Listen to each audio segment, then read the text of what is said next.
ARDA. Jadi ada 2 macam nih kalau misalkan channel gerbang ion gitu loh. Dia itu ada 2 macam, yang tadi pertama voltage gate sama ligand gate, atau yang tadi penjelasan di pembagian reseptor, yaitu ada yang ionotropik sama yang metabotropik. Kaitannya sama elektrolit, gangguan elektrolitnya tuh gimana sih? Kalau misalkan elektrolitnya jumlahnya terlalu turun, maka kalau reseptor dari ionotropiknya tuh akan susah buat beraktivitas, buat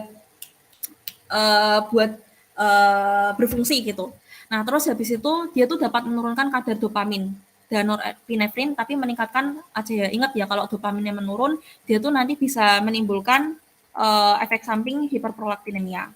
Terus kalau misalkan dia meningkatkan ACH, nanti tuh kayak dia tuh cenderung eksitatorik gitu loh. Jadi kayak orangnya tuh aktif banget gitu. Mungkin terus habis itu yang terakhir mengganggu second messenger. Intinya kayak gangguan reseptor lah, kerja selnya tuh sulit banget buat berfungsi. Mungkin itu saja dari saya. Ada yang mau dikonfirmasi lagi nggak? Atau yang penjelasan saya terlalu belibet? Mungkin saya cari cara buat jelasin lagi. Ada yang mau ditanyain nggak?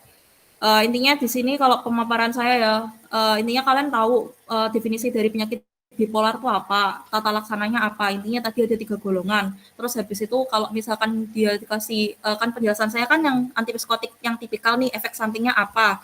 Terus kalau yang dikasih obat stabilizer itu obatnya contohnya apa. Terus sama tadi first line obat itu apa. Mungkin itu aja dari saya. Mungkin saya izin cukupkan. Bisa dilanjut oleh rekan saya. Nisa, terima kasih. Assalamualaikum warahmatullahi wabarakatuh.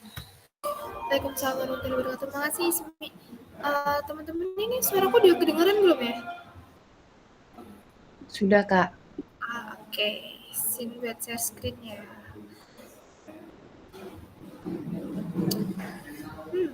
Mana ini?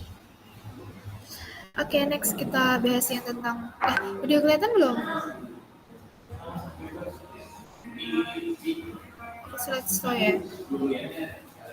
Udah terlihat?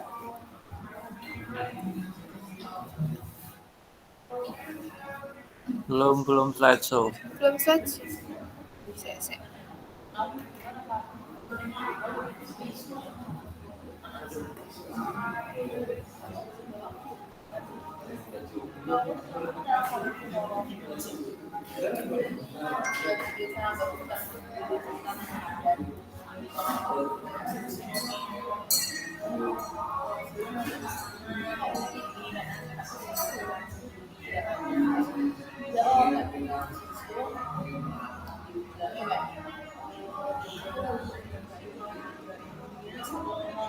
Ini slide-nya udah kelihatan belum?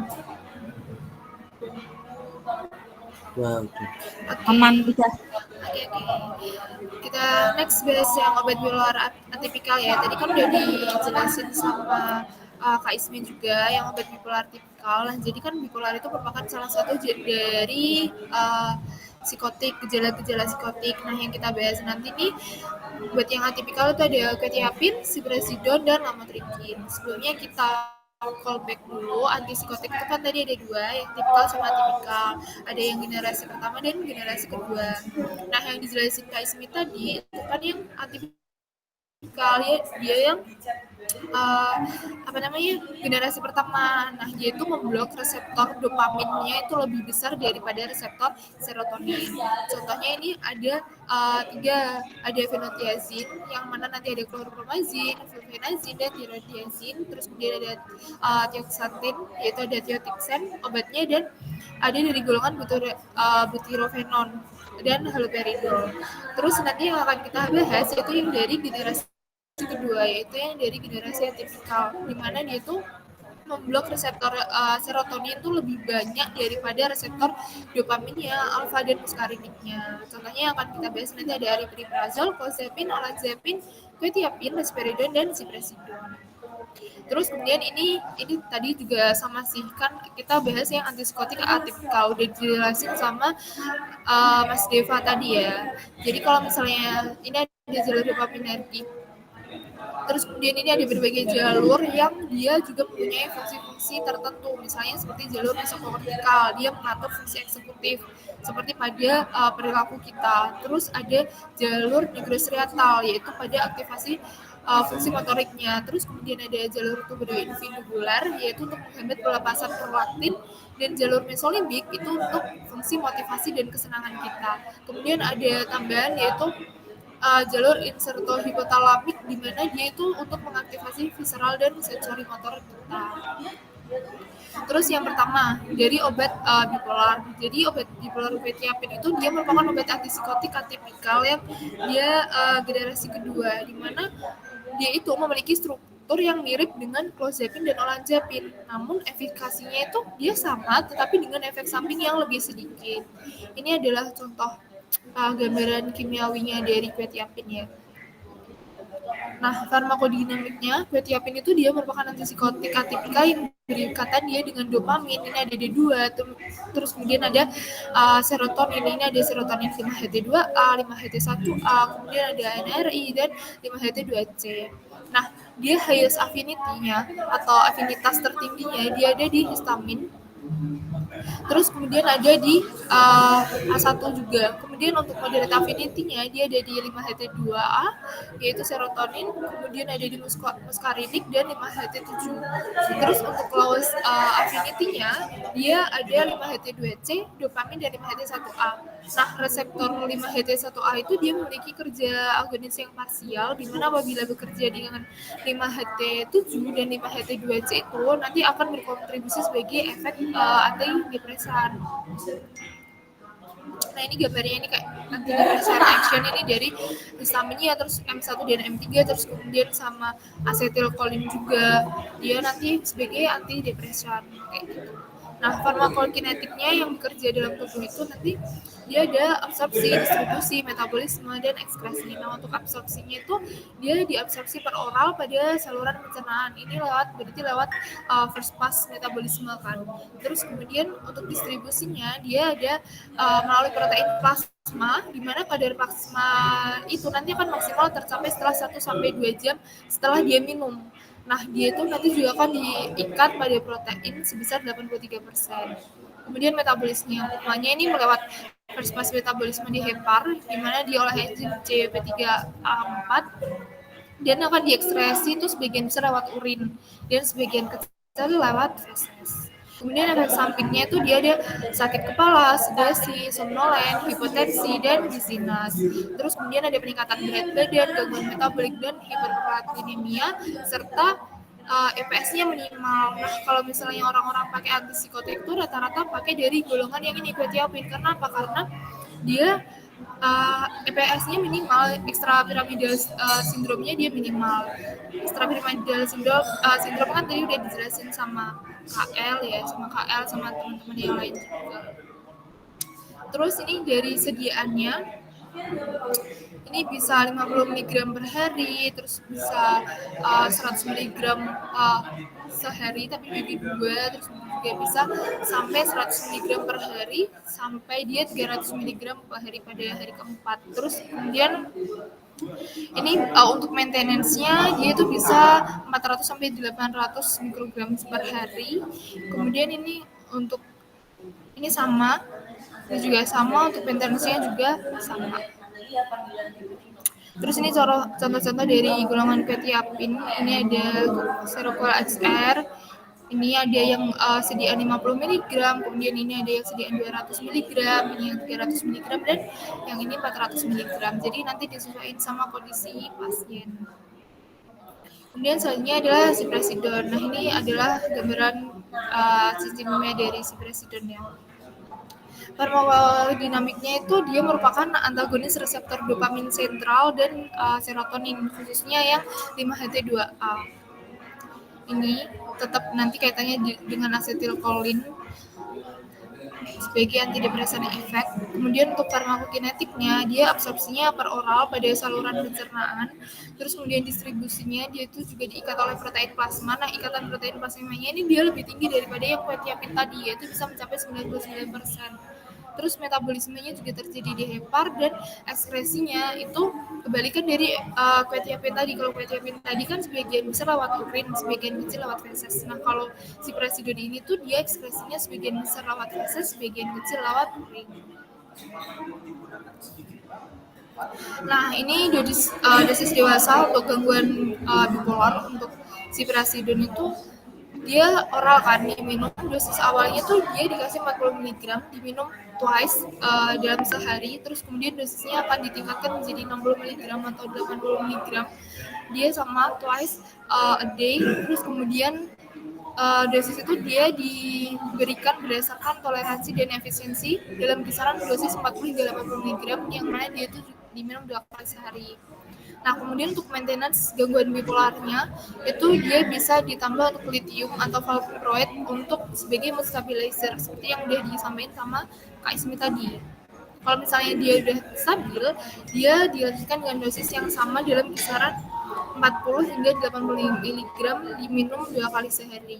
Nah, ini untuk sediaannya ada oral, itu dia tuh dalam bentuk kapsul 20, 40, 60, dan 80 mg. Sedangkan untuk parenteralnya dia sedianya bubuk 20 mg untuk injeksi intramuskular. Nah, untuk efek samping dari si presidon sendiri itu dia ada gangguan kardiovaskular, di mana dia akan terjadi perpanjangan interval KT. Kalau misalnya nanti dilihat dalam EKG ya, dia tuh gangguan efek samping gangguan kardiovaskular ini dia tuh lebih besar dibanding antipsikotik yang lain, jadi kayak gangguannya lebih besar. Kalau misalnya nanti pasiennya dia punya punya penyakit jantung atau lain-lain, ya jangan dikasih yang dari golongan atau obat-obat dari si presidon. Kemudian juga dia itu tidak boleh dikombinasikan dengan antiaritmia golongan 1A dan 3. Kemudian selanjutnya lamotrigin, ini adalah cincin ini ya, kimianya. Terus farmakodinamiknya dia tuh berfungsi sebagai stabilizer untuk depresif yang episode. Tadi kan udah dijelasin kalau misalnya bipolar ada yang manik sama depresif kan, episode yang manik sama depresif. Nah, ini tuh untuk dia berfungsi sebagai stabilizer kalau misalnya lagi berada di yang depresif episode. Dia tuh merupakan golongan phenyltriazin dan inhibitor dihidrofolat reduktase, di mana mekanisme kerjanya itu dia akan melalui inaktivasi kanal N-APAS dan C-APAS, dan untuk mencegah pelepasan neurotransmitter terutama dari aspartam. Untuk mekanisme kanal ion tadi kan udah dijelasin sama Kak Arda. Nah, di sini fungsi dari lamotrigin itu dia inaktivasi dari voltage gated sodium channel dan yang CA seperti itu.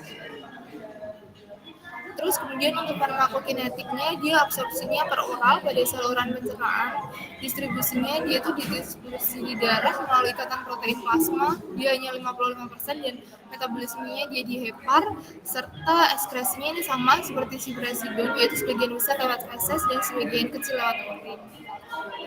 Kemudian efek sampingnya dia ada mual, muntah, edem, konstipasi, terus halusinasi, pusing, perubahan berat badan, kayak gitu ya. Terus ini dia gunanya adalah monoterapi. Di minggu pertama sampai kedua itu dia dikasih dosis 20 mg once a day. Terus kemudian kalau misalnya di minggu 2 sampai 4 dia dikasih 50 mg atau bisa juga 25 mg ini dua kali sehari. Terus kemudian di minggu kelima dia dikasih 100 mg per hari atau bisa juga dibagi jadi 2 dosis, dengan target dosisnya itu dia 200 mg per hari. Bisa dia diminum dosis tunggal atau juga single dose atau bisa dibagi jadi 2. Terus kemudian mungkin itu saja dari obat bipolar atipikal tadi kan juga udah dijelasin sama Mas Mbak. Yang lain ada yang ingin ditanyakan?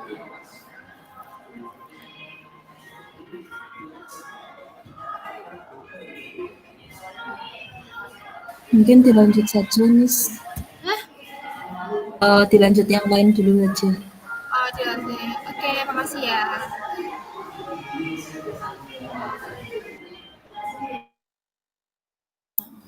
Oke, aku mau izin lanjutin ya. Sebelumnya minta maaf kalau misal banyak jedanya ya. Soalnya lagi sariawan.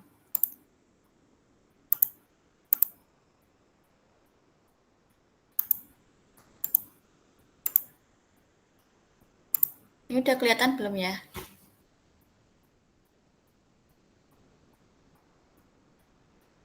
Belum terlihat, Kak. Ini udah kelihatan belum? Belum, Kak. Saya tahu.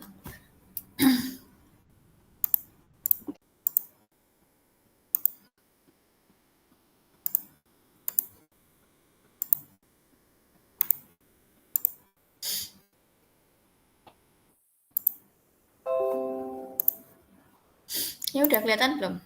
Tak slideshow. Belum, Kak, masih hitam layarnya. Masih hitam. Oke.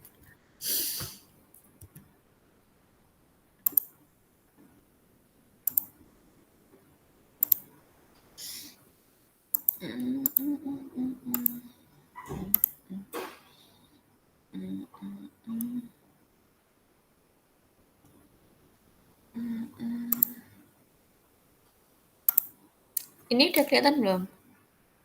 Sudah, Kak. Baik, saya lanjutkan ya. Bismillahirrahmanirrahim. Buat obat selanjutnya ini antidepresan. Antidepresan berarti obat buat ngatasin depresi, terutama MDD ya. Major Depressive Disorder. Nah, sebelumnya kita harus tahu depresi itu sebenarnya apa. Nah, jadi depresi itu adalah gangguan suasana hati atau mood yang terjadi secara terus-menerus. Nah, ini sebenarnya tuh ada minimalnya. Kalau misal seseorang pasien tuh dikatakan depresi, yaitu onsetnya minimal 2 minggu. Tapi bisa pasien itu dikatakan depresi kalau misal gejalanya tuh luar biasa dan juga onsetnya sangat cepat gitu. Nah, ini ada gejala depresi. Yang pertama punya gejala utama sama gejala lainnya. Gejala utama tuh ada 3A. Yang pertama ada afek depresif, anhedonia, sama anergia. Nah, apa itu afek depresif? Jadi afek depresif tuh istilahnya kayak sedih gitu. Dia tuh cemberut terus gitu. Kalau misal anhedonia, hedon. Kalau hedon kan biasanya orang jangan hedon, berarti jangan senang-senang kan gitu. Itu berarti dia ada, kalau anhedonia berarti nggak mood nih buat senang-senang. Dia nggak minat buat melakukan sesuatu yang disukainya, misal hobinya kayak gitu. Dan juga yang ketiga adalah anergia, atau dia nggak berenergi. Nggak berenergi itu maksudnya kayak cepet capek rasanya. Terus selain gejala utama, dia juga ada gejala lainnya. Nah, gejala lainnya itu, ini ada banyak ya. Aduh, bentar. Nah, gejala lainnya tuh ada konsentrasi dan juga perhatiannya menurun, terus harga dan juga kepercayaan dirinya tuh menurun, terus dia merasa bersalah dan tidak berguna, madesu tuh masa depan suram, terus pesimis, gangguan tidur sama nafsu makannya menurun. Terus juga ada tindakan-tindakan yang membuat dia tuh jadi berbahaya, misal percobaan buat bunuh diri kayak gitu. Nah, sebenarnya depresi itu ada klasifikasinya ya, ada yang depresi ringan, sedang sama berat. Nah, itu klasifikasinya tuh berdasarkan ini, gejalanya juga. Nanti misal ada yang 2 dari 3, kayak gitu. Nanti kalian bisa baca di buku pedoman ya, yaitu namanya PPDGJ 3. Nanti kalian bakal banyak baca buku itu di modul jiwa ini. Oke, sekarang kita masuk ke penggolongan obatnya. Itu sebenarnya tuh obat antidepresan tuh ada 6 golongan. Yang pertama tuh ada SSRI, kemudian SNRI, terus MAOI, trisiklik, heterosiklik, sama antagonis reseptor dari serotonin atau 5-HT2. Nah, SSRI atau Selective Serotonin Reuptake Inhibitor itu merupakan lini pertama ya. Jadi kalau semisal orang mau dikasih antidepresan, pokoknya lini pertamanya dikasihnya SSRI. Terus baru dia ke SNRI. Kalau misal nggak mempan, baru dia ke obat-obat lainnya kayak MAOI, trisiklik, heterosiklik, atau bisa ke antagonis yang reseptor serotonin. Nah, nanti di slide saya ini akan membahas yang MAOI, trisiklik, sama heterosiklik. Nanti sisanya dibahas sama Mas Akmal. Oke, kita masuk ke ini ya. Tadi udah ya, udah dijelasin yang fungsi-fungsinya apa, kita langsung lanjut aja. Yang pertama dari MAOI atau monoamin oksidase inhibitor.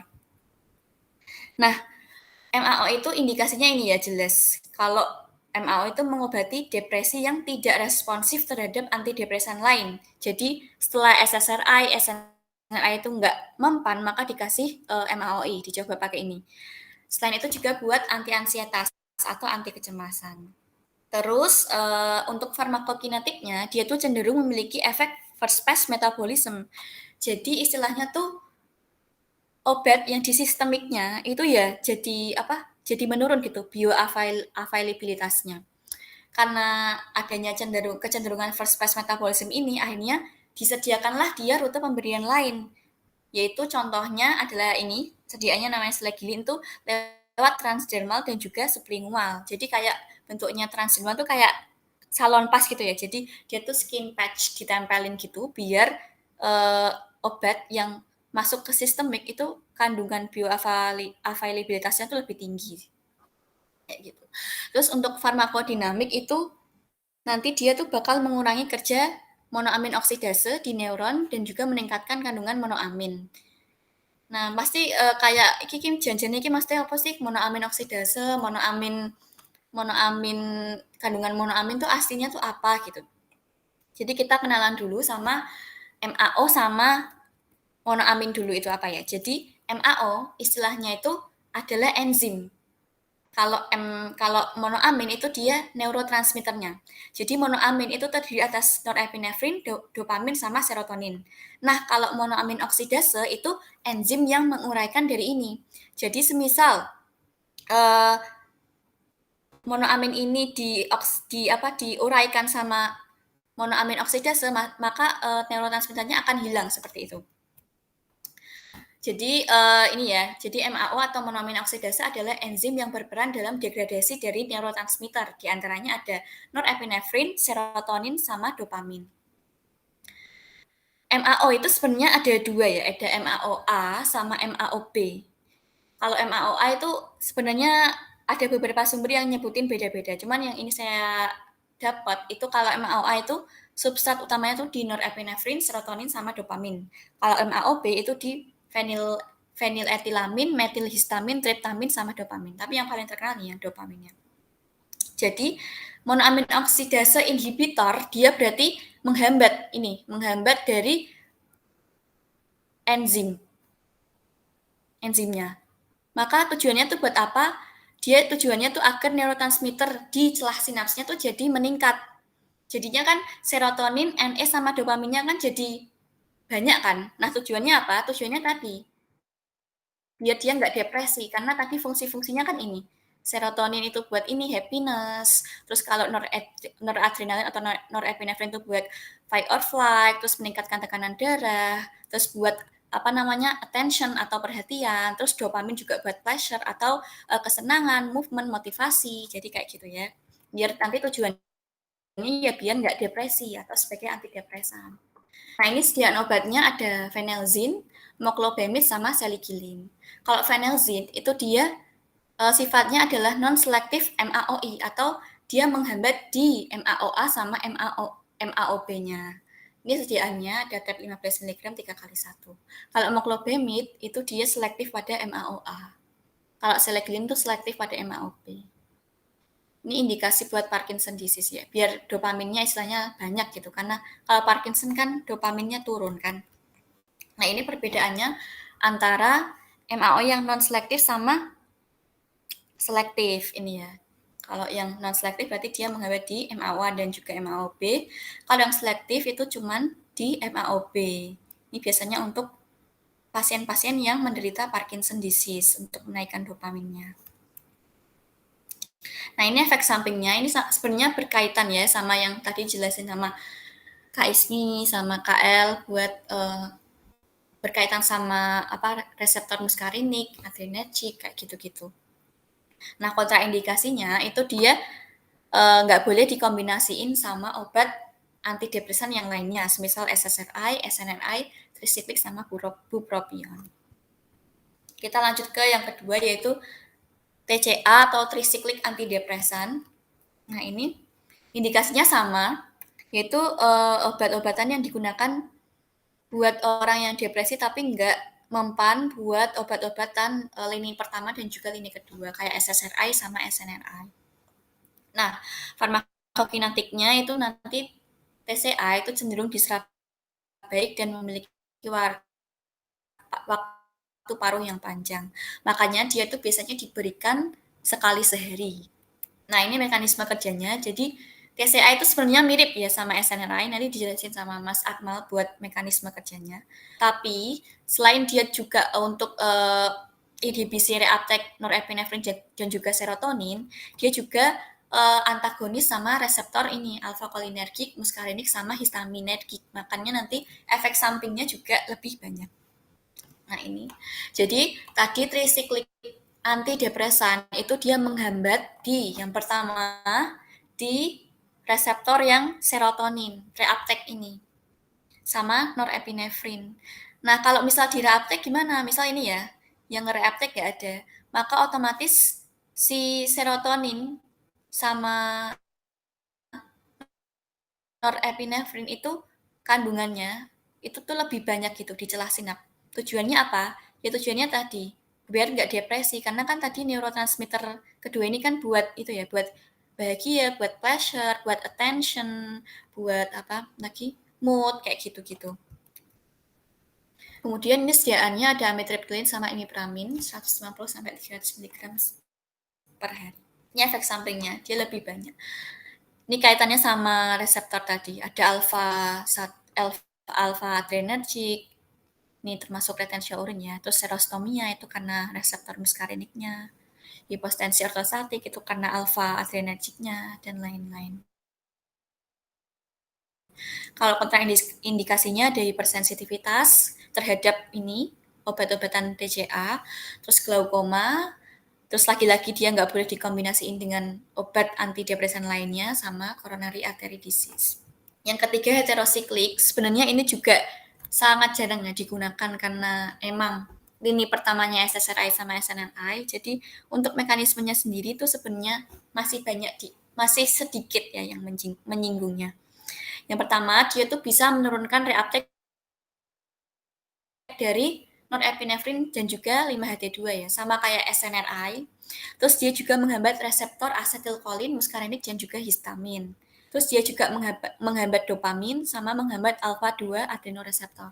Sebenarnya mekanismenya hampir sama ya, sama sebelumnya itu TCA juga. Cuman dia ada menghambat dopamin ini. Yang bisa bikin nanti adalah efek sampingnya adalah sindrom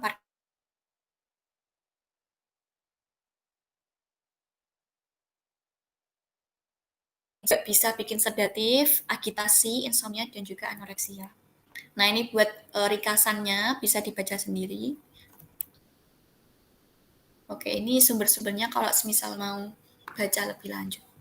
Oke, mungkin dari saya seperti itu. Apakah ada yang mau ditanyain? Oke, kalau belum ada mungkin bisa lanjut. Ya baik, terima kasih Sofa. Saya izin untuk melanjutkan dari pembahasan antidepresan. Saya izin untuk share screen terlebih dahulu. Sebentar.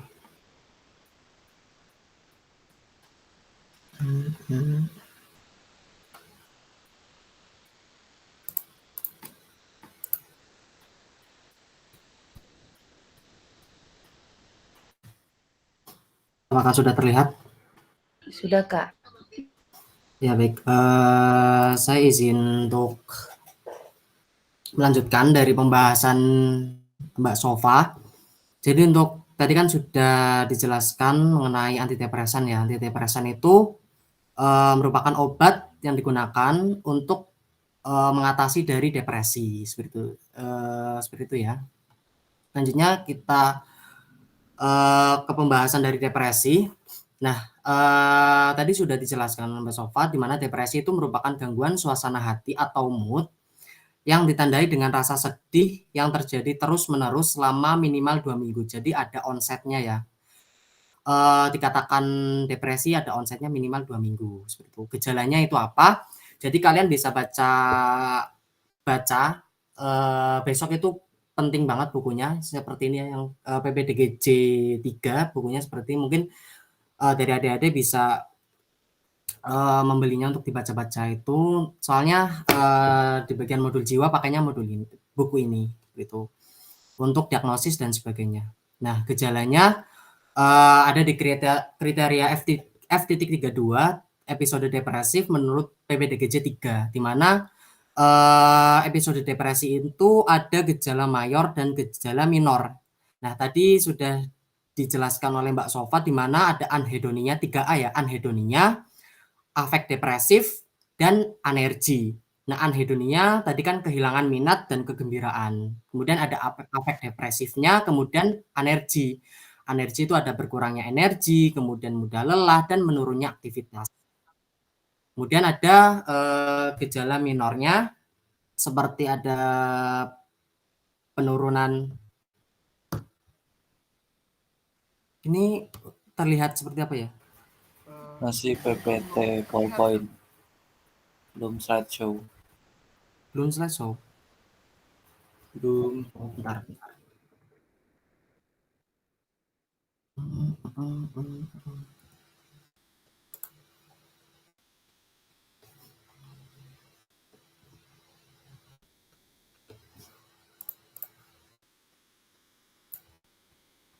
Ini Belum terlihat, Kak.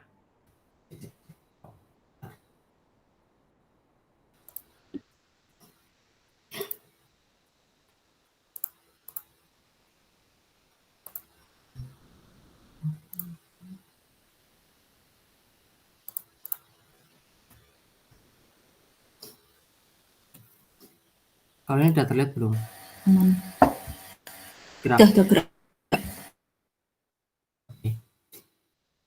Jadi saya izin melanjutkan. Tadi kan ada gejala mayor, gejala minor. Gejala minornya itu ada penurunan konsentrasi dan rasa percaya diri. Kemudian ada perasaan bersalah dan tidak berguna, ada gangguan tidur, ada penurunan nafsu makan dan pesimis. Dikatakan nanti kan ada apa ya namanya? Klasifikasi dari depresi itu sendiri, ada depresi ringan, depresi sedang berat, dan depresi berat ya. Itu nanti ada kriterianya tersendiri di PPDGJ 3. Kemudian ada tadi ya, obat antidepresan itu untuk diindikasikan untuk mengobati MDD atau Major Depressive Disorder. Nah, ini untuk sebenarnya sudah dijelaskan oleh Mbak sebelumnya, Mas Mbak sebelumnya. Ini ada neurotransmitter. Saya izin menjelaskan untuk beberapa neurotransmitter seperti noradrenalin atau norepinefrin, kemudian ada dopamin, dan kemudian ada serotonin, di mana si noradrenalin ini kan untuk mempengaruhi dari konsentrasi ya, konsentrasi dan respon tindakan, kemudian ada respon tubuh menghadapi stres, kemudian ada kontraksi pembuluh darah. Jadi diingat-ingat, ada kontraksi pembuluh darah meningkatkan dari aliran darah. Kemudian ada dopamin, dia mempengaruhi perasaan senang dan kecanduan, kemudian mempengaruhi motivasi dan gerakan. Selanjutnya ada serotonin. Serotonin itu untuk mempengaruhi dari perasaan bahagia dan membantu siklus tidur, kemudian membantu pengaturan sistem pencernaan, dan ini juga dapat dipengaruhi oleh olahraga ya, seperti itu. Nah, ini tadi kan oleh Mbak Sofa itu dijelaskan antidepresan golongan MAO inhibitor, kemudian ada trisiklik antidepresan dan heterosiklik antidepresan. Selanjutnya saya izin menjelaskan mengenai golongan antidepresan selanjutnya, itu ada 5-HT atau 5-hidroksitriptamin, norepinefrin atau serotonin norepinefrin reuptake inhibitor, kemudian ada 5-HT antagonis, dan selektif serotonin reuptake inhibitor. Nah, ini yang pertama ada serotonin dan norepinefrin reuptake inhibitor. Jadi kan ini ya, ini pembentukan dari neurotransmitternya, di mana kalau serotonin itu prekursornya ada triptofan ya, kemudian triptofan nanti diubah menjadi tritofan hidroksilase, kemudian menjadi serotonin. Kalau yang norepinefrin itu dari tirosin yang kemudian nanti oleh enzim tirosin hidroksilase diubah menjadi norepinefrin. Nah, jadi adik-adik ini nanti apa ya namanya, diingat-ingat kalau misalnya obat-obatan untuk sistem saraf pusat itu ada presinaps, kemudian ada di celah sinaps dan posinaps.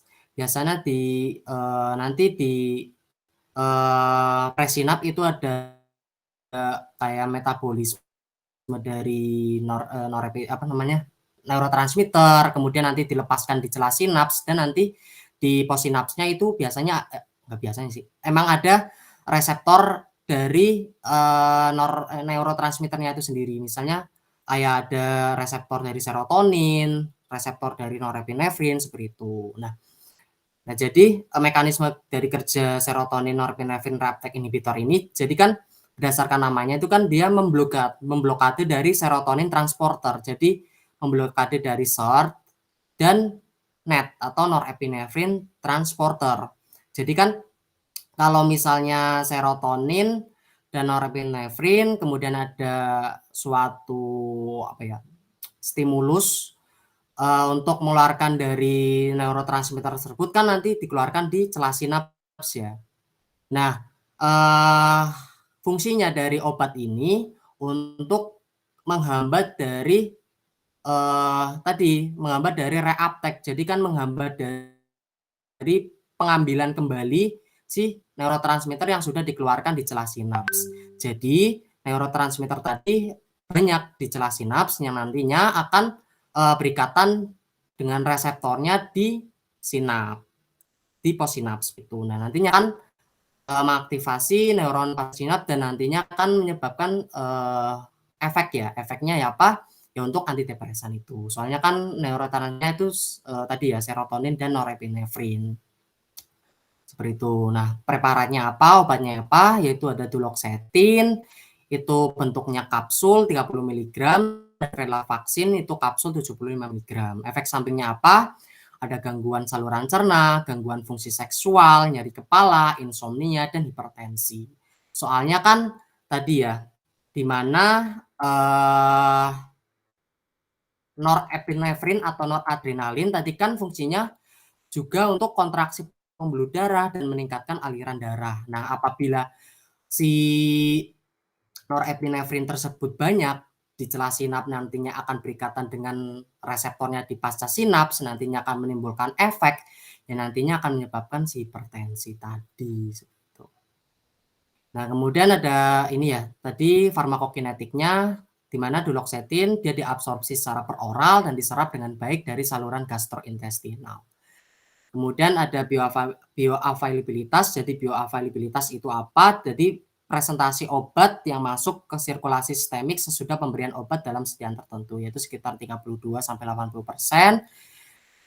Didistribusikan melalui protein plasma sekitar 96%, terutama pada albumin dan alfa-glikoprotein. Metabolisme di hati dan diekskresikan atau dikeluarkan dari urin dan feses. Kemudian ada venlafaxine, dia juga peroral dengan baik dari saluran gastrointestinal, diserap dengan baik ke saluran gastrointestinal, di dalam darah sekitar 45%, pengikatan darah oleh protein plasma sekitar 27%, dan di metabolisme lintas pertama di hati. Ekskresinya melalui urin ya, kurang lebih melalui urin sekitar 87%. Jadi ini untuk ringkasannya tadi duloxetin dan venlafaxine seperti itu. Nah, selanjutnya ada SSRI atau Selective Serotonin Reuptake Inhibitor. Jadi kan tadi kan SNRI ya, serotonin norepinefrin. Jadi untuk SSRI ini dia khusus untuk serotonin seperti itu. Nah, sebenarnya mekanismenya sama, ada presinaps, celah sinaps, dan pasca sinaps. Ini ada pembentukan atau sintase dari serotonin, ada triptofan, kemudian diubah oleh triptofan hidroksilase menjadi 5-hidroksitriptofan, kemudian diubah menjadi 5-hidroksitriptamin atau 5-HT ya. 5-HT itu 5-hidroksitriptamin atau serotonin. Jadi ingat-ingat kalau misalnya kalian nemu 5-HT itu di soal atau di apa, itu sama dengan serotonin ya, atau 5-hidroksitriptamin. Jadi ini sama fungsinya untuk memblokade dari SERT atau serotonin transporter. Jadi kalau misalnya ada impuls atau ada apa, itu nantinya akan dikeluarkan ya, si serotoninnya itu dikeluarkan di celah sinaps. Nah, sebenarnya kalau misalnya kebanyakan itu nantinya diambil kembali oleh SERT ini.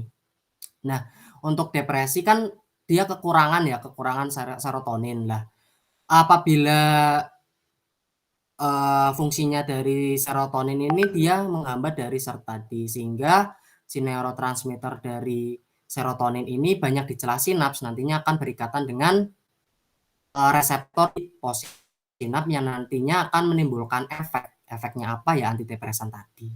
Seperti itu. Nah, ini serotoninnya itu punya reseptor banyak ya, kayak 5-HT2, 5-HT1, 5-HT4, dan 5-HT3. Seperti itu. Preparatnya ada citalopram, tab 20 mg, fluoxetine tab 20 mg, fluvoxamine tab 50 mg. Efek sampingnya apa? Ada gangguan saluran cerna, gangguan fungsi seksual, nyeri kepala, dan insomnia. Jadi kan tidak ada hipertensi ya, tidak ada hipertensi. Karena apa? Karena ya tidak ada norepinefrin atau noradrenalin di sini. Sehingga tidak menimbulkan efek samping seperti hipertensi. Nah, ini untuk farmakokinetiknya ada fluoxetine, dia per oral, kemudian di metabolisme di hati, kemudian diekskresi melalui urin. Kemudian ada fluvoxamine, dia per oral juga. Soalnya kan bentuknya ini ya, tablet. Dia di metabolisme di hati, kemudian diekskresi melalui urin. Jadi karena sebagian besar dari obat-obatan antidepresan itu diekskresikan atau dikeluarkan melalui urin, jadi harus diperhatikan apakah si pasien itu mengalami gagal ginjal atau tidak, seperti itu. Nah, ini untuk ringkasannya tadi ada SSRI, ada fluoxetine, citalopram, encitalopram, paroxetine, sertraline, seperti itu. Nah, ini ada 5-HT2 antagonis, jadi serotonin type 2, jadi yang diinhibisi atau yang dihambat itu reseptor dari serotonin. Jadi yang dihambat tuh reseptor dari serotonin type 2 di pasca sinap. Jadi mekanisme kerjanya itu blokade terhadap serotonin transporter. Jadi dia juga menghambat dari transporter serotonin di presinaps yang fungsinya untuk reuptake inhibitor, dan secara selektif memblokade 5-HT2, di mana di sini khusus di 5-HT2A dan 5-HT2C reseptor di pasca sinap dan alfa-1 adrenergic reseptor di pasca sinap. Kemudian ini fungsinya menghambat reuptake serotonin dan menghambat kerja dari reseptor tadi, meningkatkan neurotransmitter di celah sinap, sehingga nantinya akan menyebabkan dari efek antidepresan. Preparat ada trazodone tab 50 mg dan efadoson tab 100 mg. Efek sampingnya apa? Ada sedatif, gangguan saluran cerna, pusing, hipotensi ortostatik. Jadi di sini biasanya itu digunakan untuk pasien yang masih produktif gitu loh, masih umur produktif. Soalnya kan kalau yang lain itu ada gangguan seksual, kalau misalnya si pasien tersebut produktif gitu, itu kan fungsi seksualnya masih tidak ingin tidak ada gangguan fungsi seksual, itu efek sampingnya. Nah, ini ada serotonin 2 antagonis. Jadi kan ini bedanya dari SSRI. Nah, kalau SSRI atau selective serotonin reuptake inhibitor, dia kan fungsinya untuk selektif ya pada SERT atau serotonin transporter di presinaps. Jadi dia menghambat dari reuptake dari serotonin, sehingga serotoninnya banyak di celah sinaps, nantinya akan akan berikatan dengan si reseptor-reseptor serotonin seperti 5-HT2A, 5-HT1A, 5-HT2C. Nah, sebenarnya ada reseptor-reseptor serotonin ini yang menyebabkan si efek samping seperti sexual dysfunction, insomnia, dan ansietas. Nah, sebenarnya yang fungsinya untuk antidepresan di sini itu 5-HT1A. Seperti itu. Nah, untuk SARI itu sendiri atau serotonin antagonis reuptake inhibitor, dia itu fungsinya selain untuk menghambat dari SERT atau reuptake dari serotonin, dia juga menghambat dari reseptor-reseptor serotonin yang sebenarnya itu menimbulkan efek samping. Nah, seperti dia menghambat dari SERT atau serotonin transporter di posinaps, kemudian dia menghambat juga di reseptor dari 5-HT2A dan 5-HT2C, di mana 5-HT2A, 5-HT2C ini dia nantinya akan menyebabkan efek samping seperti sexual dysfunction, insomnia, dan ansietas. Namun, si sari ini dia tidak menghambat dari reseptor dari 5-HT1A yang fungsinya khusus untuk antidepresan. Jadi, si sari ini dia lebih efek sampingnya lebih sedikit dibandingkan dengan SSRI dan fungsinya khusus untuk orang-orang yang masih ingin mempunyai keturunan seperti itu, misalnya orang-orang produktif sekitar 30-40-an seperti itu. Nah, ini untuk farmakokinetik, ada trazodon, dia per oral, kemudian distribusinya melalui protein plasma, kemudian metabolisme secara di hati, dan ekskresinya melalui urin dan feses. Sedangkan untuk nefazodon, dia per oral juga, kemudian di metabolisme secara ekstensif di hati dan diekskresikan sebagian besar di urin dan feses. Nah, ini untuk antagonis 5-HT2A ringkasannya dan nefazodon, trazodon seperti itu. Nah, ini untuk pemilihan antidepresan itu untuk mengobati depresi bergantung pada pertimbangan praktis, kemudian biaya, ketersediaan, efek samping, riwayat respon pasien, dan preferensi pasien. Jadi kan pemilihan antidepresan itu ya tadi tergantung dari pasiennya itu sendiri sebenarnya. Kalau misalnya orang-orang produktif ya pakainya ya yang tadi sari itu nefazodon, trazodon seperti itu.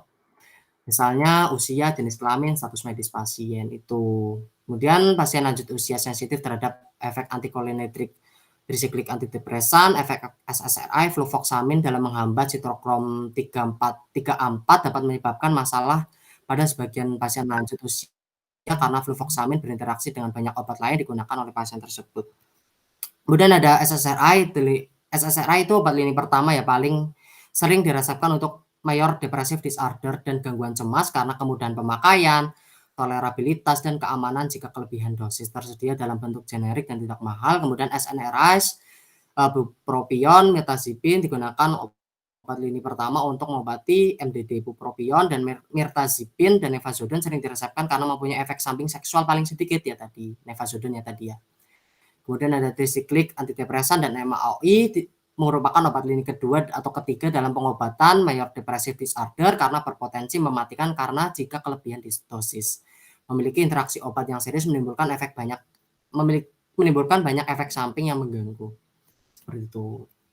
Ya mungkin itu saja yang dapat saya sampaikan. Ada yang ingin ditanyakan dari adik-adik?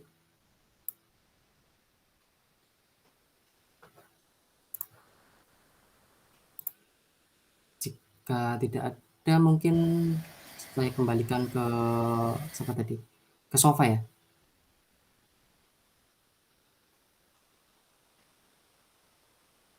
Ya. Udah? Belum ada pertanyaan? Oke, kalau belum ada silakan Kak Isni mau. Ya, baik, terima kasih untuk kesempatannya. Saya izin memaparkan kesimpulan ya. Jadi dari presentasi awal kakak-kakaknya, kalian tuh pelajari yang pertama macam-macam channel ion. Macam-macam channel ion itu apa, terus perbedaannya apa. Terus habis itu yang kedua macam-macam reseptor. Tadi ada yang ionotropik sama metabotropik. Kalau channel ion itu ada voltage sama yang ligand tadi ya, diingat-ingat. Terus habis itu buat macam-macam neurotransmitter. Tadi ada beberapa dan itu bolak-balik diulangi kakak-kakaknya dan itu sering keluar. Misalkan contoh ya, kalau misalkan orang gangguan mood, masalahnya di reseptor mana? Oh, ternyata gangguannya di reseptor serotonin. Atau ya intinya itu. Terus habis itu lanjut ke kerja obat di SSP. Itu tadi gambarnya udah disinggung sama Kak Arda, itu gambarnya ada di buku Katsung, silakan dipelajari, itu sering banget keluar. Terus habis itu pembagian obat tadi kan ada macam-macam. Yang pertama ada hipnotik sedatif, Silahkan dibedakan apa itu hipnotik, apa itu sedatif. Terus hipnotik sedatif itu kan ada 3 golongan. Pertama itu benzodiazepin, itu obat-obatnya macamnya apa aja, kerjanya di reseptor mana aja, silakan dipelajari. Terus sama tadi kan sempat ada kalau intoksikasi atau kelebihan dosis itu kan ada antidotumnya, silakan dipelajari juga antidotumnya apa. Terus yang kedua ada barbiturat contoh obatnya apa aja. Terus habis itu yang ketiga hipnotik sedatif yang baru. Terus dipelajari juga klinisnya itu bagaimana, maksudnya tuh kalau pasiennya sakit ini diobatinya pakai apa? Contoh pasien itu ternyata ada gangguan tidur. Nah nanti dia dikasihnya obat apa sih?